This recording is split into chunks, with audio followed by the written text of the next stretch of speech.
Common sense tells us that our existence is but a brief candle of light between two eternities. For man alone has foreknowledge of his coming death, and with it the chance to ponder the strangeness of his destiny. Life, death, and eternity. Throughout recorded history, the desire to comprehend the true nature of this mysterious trinity has burned within the human heart. What, if anything, exists for us beyond the grave? Is man nothing more than a collection of tissue and bone, with a fate no greater than the dust of the earth? Or is some part of him destined to live on after death in a realm or dimension set apart from this world? The search for answers has shaped the spiritual foundations of every civilization that has ever existed on this planet. People have a sense in their everyday lives, a sense of immortality, a sense of there being something else. And so every civilization has really needed a sense of the afterlife in order to know how to live their present lives, too. It's true. Soon and very soon, there will come a time when you, too, will be looking at a tombstone. And you will have to face what it is on the other side.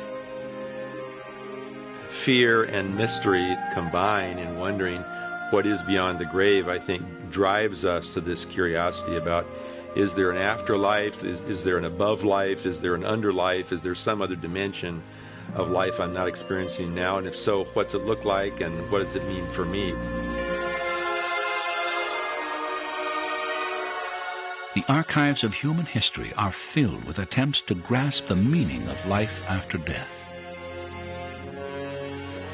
Yet, with the passing of centuries, most of these explanations have come and gone, satisfying curiosity for a little while, before fading to the winds of legend and myth.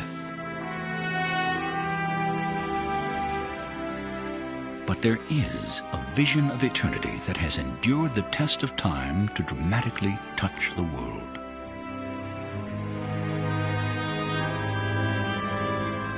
A sacred truth, grounded in the ancient Torah, that for more than 3,000 years has cast a brilliant light on things eternal. And the hope and ideals it has inspired are crucial threads in the spiritual, moral, and intellectual fabric of Western civilization. This vision of eternity is revealed in the pages of the most popular book ever written, the Holy Scriptures we now call the Old and New Testaments of the Bible. The Bible is the most important, most significant book ever written. The Bible serves to remind people of God's ongoing work in history, and so people have a sense of a personal intervening God that will not relinquish people merely because of death. I think every book of the Bible is spiced with hints of heaven. There are clues and there are pieces of this jigsaw puzzle. I'm convinced on every page. Transcending culture and time, the Bible has forged an indelible mark upon the world's perceptions of heaven, hell, and the eternal destiny of man, while inspiring artists, poets, scholars, and theologians in their quest to unlock perhaps the greatest mysteries ever confronted by the human race. Mysteries that still captivate the heart and mind as we take our first steps into a new millennium. Join us now as we embark upon a spiritual odyssey of extraordinary dimensions for a view of what lies on the other side of death, as seen through what may well be history's most remarkable window on eternity.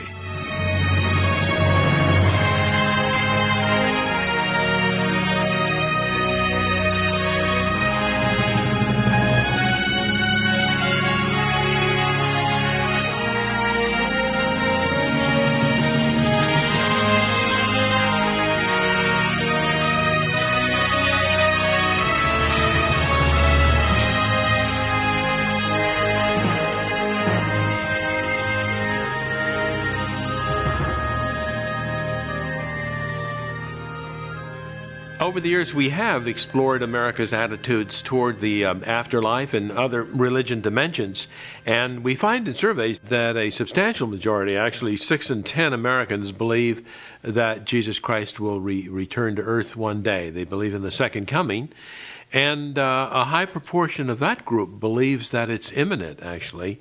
In fact, 4 in 10 say it's very or fairly likely that Jesus Christ will return in the next century.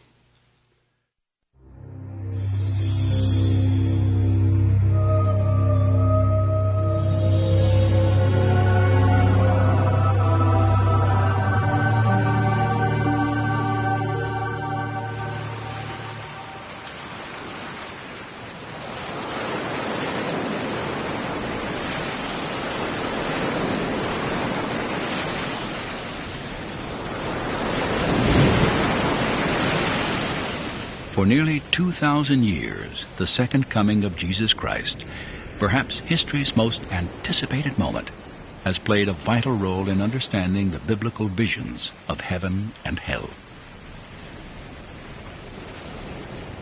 Late in the 1st century, the Scripture's most vivid account of Christ's return to earth was revealed on a desolate island in the Mediterranean.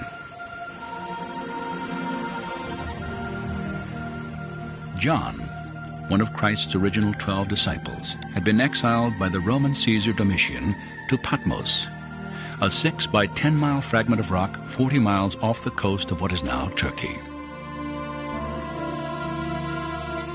There, in his 90th year, the aged apostle received a vision from God that would forever change the world's outlook on eternity.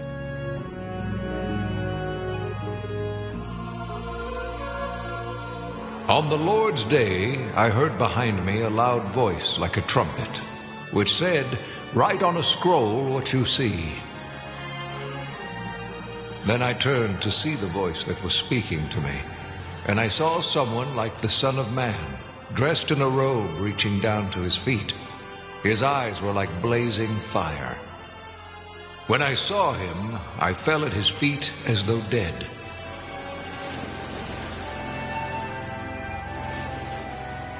Then he placed his right hand upon me and said, "Do not be afraid.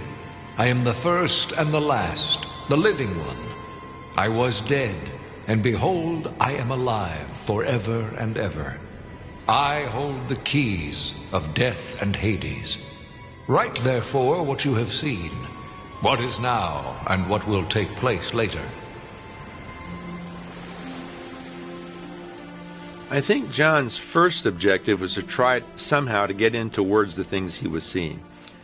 John had a second primary objective, I think, as he probably weighed over the content of what he was hearing and seeing, and that message is history is going somewhere. History has a consummation. It's not just every day and every way things kind of muddle along like they have for millennia past and millennia future. There's a direction to this, and not just a direction, but a consummation of all of human history.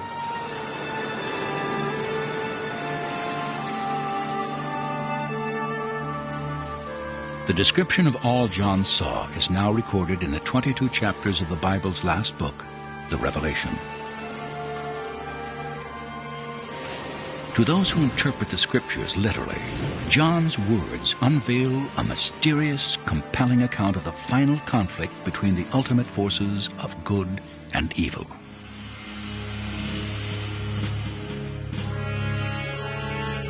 And they gathered the kings together to the place that in Hebrew is called Armageddon.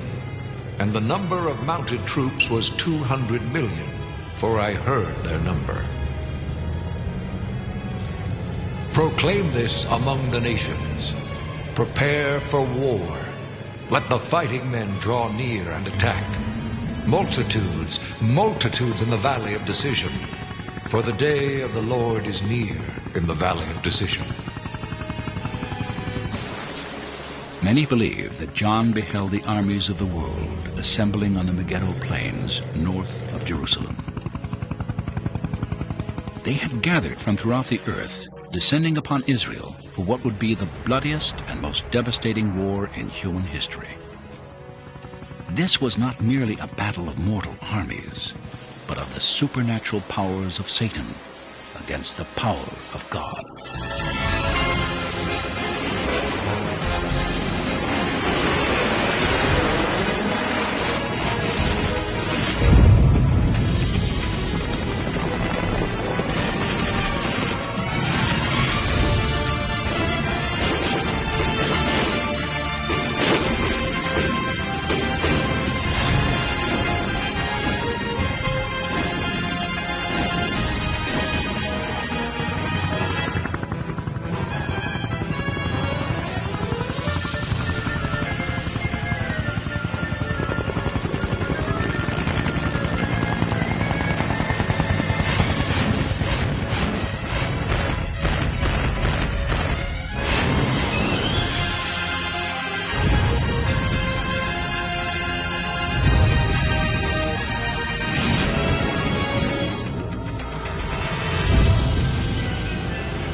God doesn't enter any battles he doesn't win, because he possesses all power. All the resources to fight any battle are at his disposal. And so that great battle does include conventional weaponry of that era, but I believe from the description of the Apostle John in the book of the Revelation, it has metaphysical and supernatural dimensions as well. There is an outpouring of spiritual forces from both the righteous and the demonic side, so that it has a supernatural dimension to it as well as a natural dimension with the physical combat between and among warriors. Then there came flashes of lightning, rumblings, peals of thunder, and a severe earthquake, like none that has ever occurred since man has been on the earth. From the sky, huge hailstones, about 100 pounds each, fell upon men, and they cursed God because of the plague of hail. And the angel swung his sickle on the earth, and blood flowed as high as a horse's bridle for 200 miles.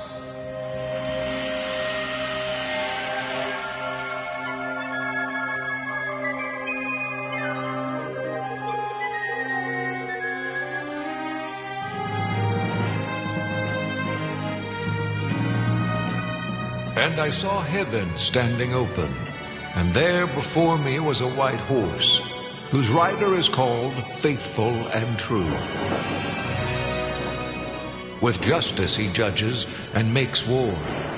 On his robe he has his name written, King of Kings and Lord of Lords. The forces of Satan are completely destroyed when Jesus Christ returns to earth as a conquering king. Bible scholars contend that in accordance with Old Testament prophecy, Christ will enter Jerusalem here through the now sealed Golden Gate to establish his kingdom and inaugurate a reign of perfect peace that will last for a millennium. He shall judge between the nations, and they shall beat their swords into plowshares, and their spears into pruning hooks. In his days Judah will be saved, and Israel will dwell safely. For 1,000 years, Christ will rule the world from Jerusalem, fulfilling God's promise to make Israel a great nation. Peace and righteousness will envelop the planet as Satan is bound and rendered powerless. Yet as John goes on to describe in Revelation, this millennium of prosperity is only a foretaste of heaven, for Satan will rebel against God a final time.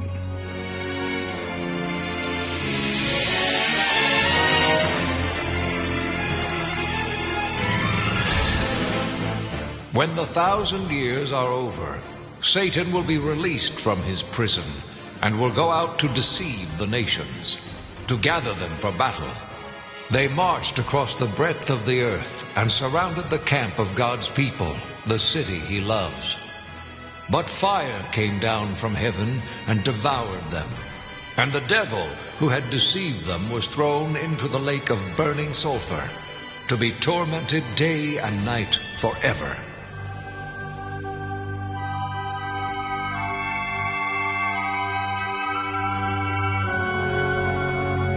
Then I saw a new heaven and a new earth, for the first heaven and the first earth had passed away. I also saw the holy city, the new Jerusalem, coming down out of heaven from God. And I heard a loud voice from the throne saying, "Now the dwelling of God is with men, and he will live with them. He will make his home with them, and they will be his people, and he will be their God." He who was seated on the throne said, "I am making everything new." Then he said, "Write this down, for these words are trustworthy and true."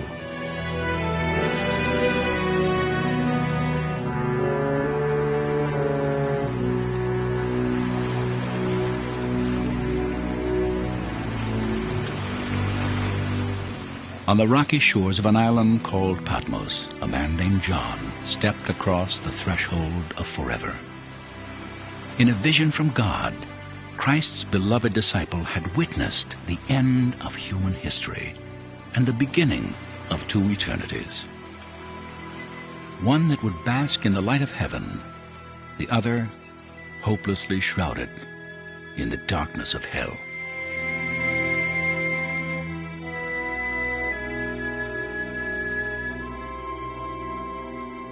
There is a very strong belief that there's a very evil force in this world, and we should note that about half of the populace, somewhat more than half, about 53% or so, believe in hell. And about that same proportion believe in the devil, Satan, a force of evil. About half of those people believe in a personal devil, and the other half believe in an evil force or satanic force.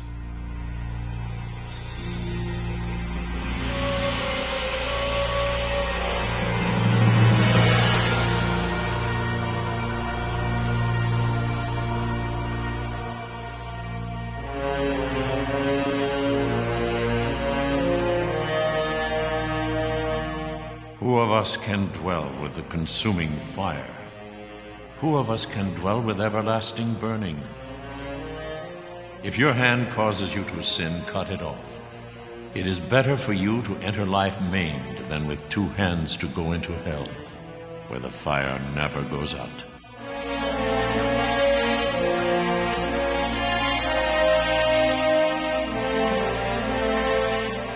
Throughout history, the biblical concepts of a relentless battle between good and evil, of final judgment, and banishment to a realm of unrelenting torment have simultaneously terrified and captivated the human imagination.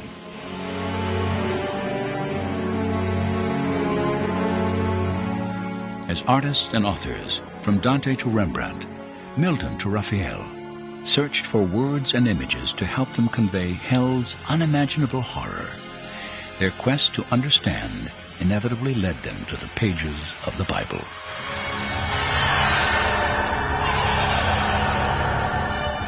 But the cowardly, the unbelieving, the vile, the immoral, their place will be in the fiery lake of burning sulfur. This is the second death.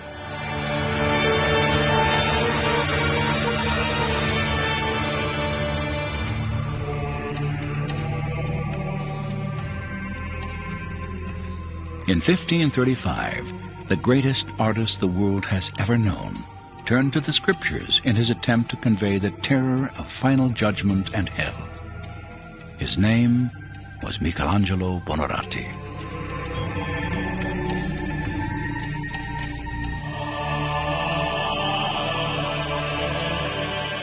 More than 20 years had passed since Michelangelo had completed his masterpiece on the ceiling of the Sistine Chapel.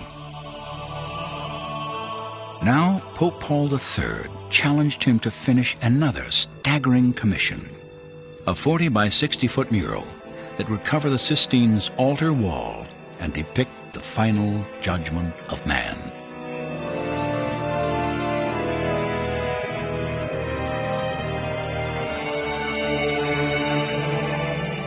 For 6 years, Michelangelo labored, driven by a desire to communicate the spiritual and emotional drama of Christ's words from the 25th chapter of Matthew's Gospel. When the Son of Man comes in his glory and all the angels with him, he will sit on his throne in heavenly glory.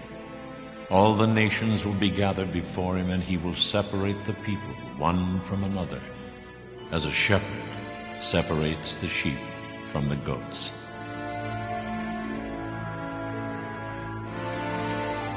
Then the king will say to those on his right, "Come, you who are blessed by my Father, take your inheritance, the kingdom prepared for you since the creation of the world.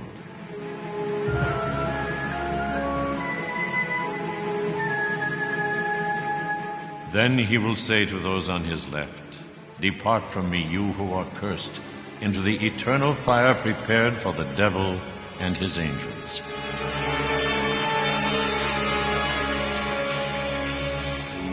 At the heart of Michelangelo's masterpiece is the biblical doctrine of man's ultimate responsibility for his own eternal destiny. The artist believed the most severe punishment any human being would ever endure is the realization that his own actions and decisions had condemned him to an eternity in hell.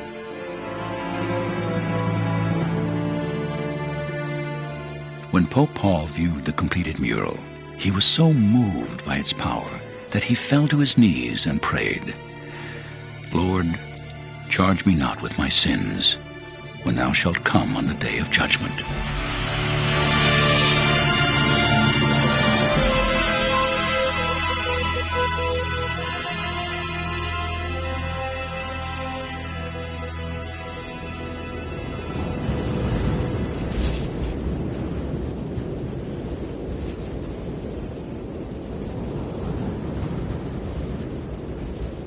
As the prophecies, histories, and letters that would become the Old and New Testaments of the Bible were being written in ancient Israel, 3 words were most often used in relation to the concept of hell. The first 2, the Greek Hades and the Hebrew Sheol, describe a holding area for the souls of the dead. It was believed to be a barren, stark domain where the inhabitants lived in isolation, separated from God while awaiting his final judgment.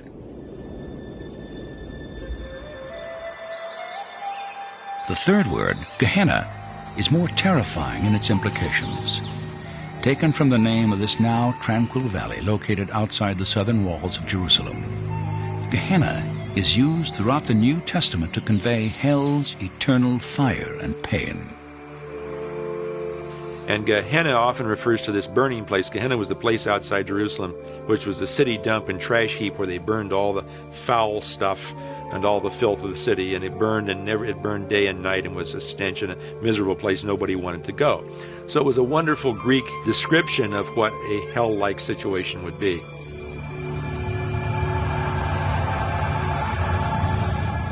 Though the ancient fires of Gehenna no longer burn beyond Jerusalem's walls, symbolically, they still rage today in another city, half a planet away.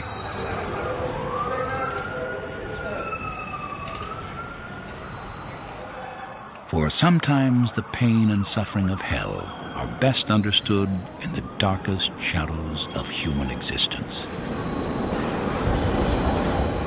There is a hell. What that's going to be like, the where, whatever, it's going to be a place without faith. It's going to be a place without hope. It's going to be a place without love. For the past 5 years, Father Francis Pompey has committed his life to the needs of the men, women, and children who struggle for survival in one of America's worst inner-city neighborhoods, the Kensington section of Philadelphia. It is a labor of both love and pain, an experience that has shaped the Franciscan friars' understanding of the agony of hell. Life here in the Kensington section of Philadelphia, one of the worst neighborhoods in the United States. You see the kind of hell that people have to live in. and the people living in abandoned buildings and crawling out of basements of just garbage-filled buildings. Their lives ruined by drugs or just poverty or homelessness. And most of all, that primal loneliness. That loneliness and emptiness, which I believe is the ultimate experience of hell.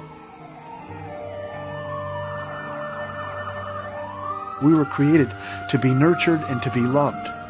And when that doesn't happen, it creates hell for people. It adds to that depression, that separation, that loneliness. If you live here for any extended period of time, you get the feeling that you're surrounded by it.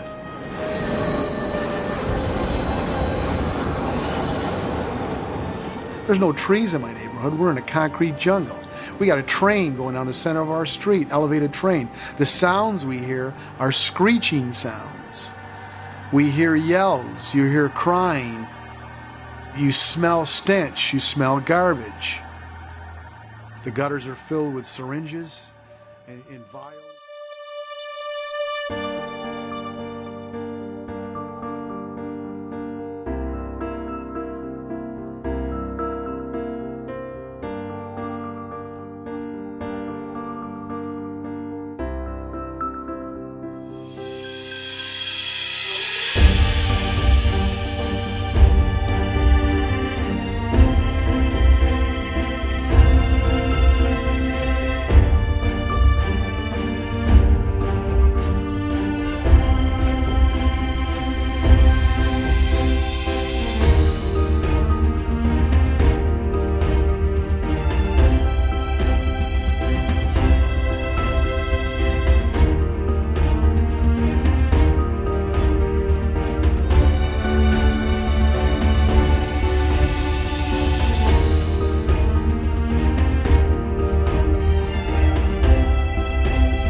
Thank you.